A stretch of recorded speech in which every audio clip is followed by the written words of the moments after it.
ওকে, আমরা সবাই এতক্ষণ শ্রীমঙ্গলের চা গবেষণা কেন্দ্র পুরোপুরিভাবে ভিজিট করা শেষে আমরা এখন প্রকৃতির সাথে মিশার জন্য আমরা মাঠে বসে গেলাম। প্রকৃতির সাথে মিশছি, কারণ বহুদিন হয়ে গেছে প্রকৃতির সাথে মিশার কোনো সুযোগ হয় না।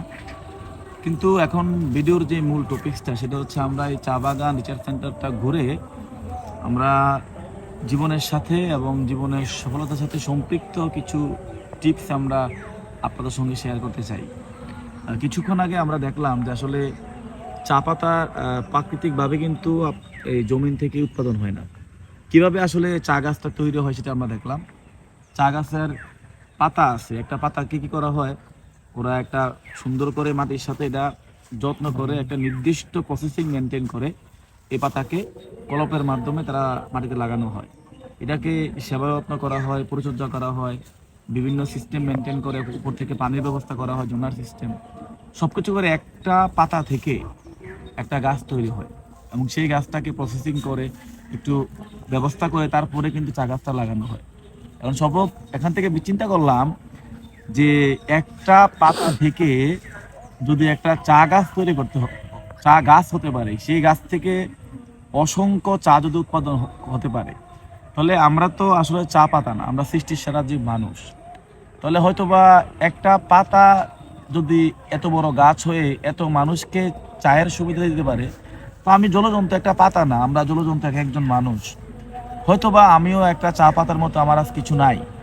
হয়তোবা আমি বা আমরা এমন একটা পরিবারে জন্মগ্রহণ করেছি সেখানে হয়তোবা আমাদের ফ্যামিলি বা গার্ডিয়ান আমাকে কিছুই দেয় না, কিন্তু একটা পাতাকে যেভাবে যত্ন করা হয়, যেভাবে এটাকে প্রসেসিং করা হয়, আমরা যদি নিজেকে এভাবে যত্ন করতে পারি, আমাদের নিজেকে সময় দিতে পারি, নিজে আল্লাহ সৃষ্টিকর্তা দেওয়া ব্রেইনটাকে, সৃষ্টিকর্তার দেওয়া এই প্রত্যেকটা অঙ্গ প্রত্যঙ্গকে যদি আমরা প্রপারভাবে ইউটিলাইজ করতে পারি, ব্যবহার করতে পারি, যত্ন করতে পারি, কেয়ার করতে পারি, মূল্যায়ন করতে পারি, আমার মনে হয় যে চা পাতা থেকে একটা চা গাছ তৈরি হয়, আর একটা মানুষ থেকে একটা সফল মানুষ এবং অসংখ্য সফল মানুষ তৈরি হওয়া সম্ভব। এজন্যই বলছি জীবনে আসলে ডিপ্রেশন হওয়া উচিত না।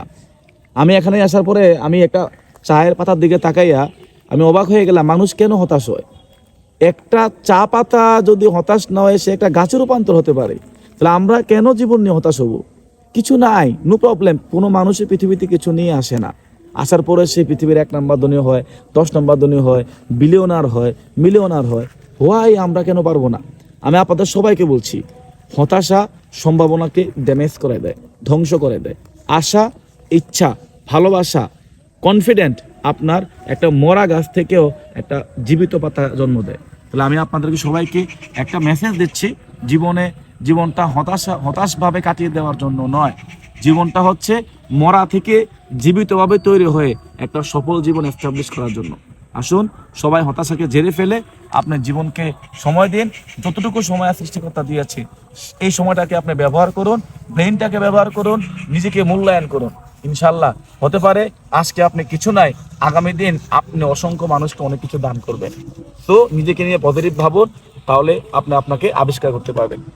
আজকাল এখান থেকে এবং চা বাগানের শিক্ষা থেকে যে আমাদের মেসেজ, যে একটা পাতা থেকে একটা গাছ হয়, একটা ব্যর্থ মানুষ থেকে একটা সফল মানুষ তৈরি হবেন। কি বলেন সবাই? ইয়েস। Bye bye.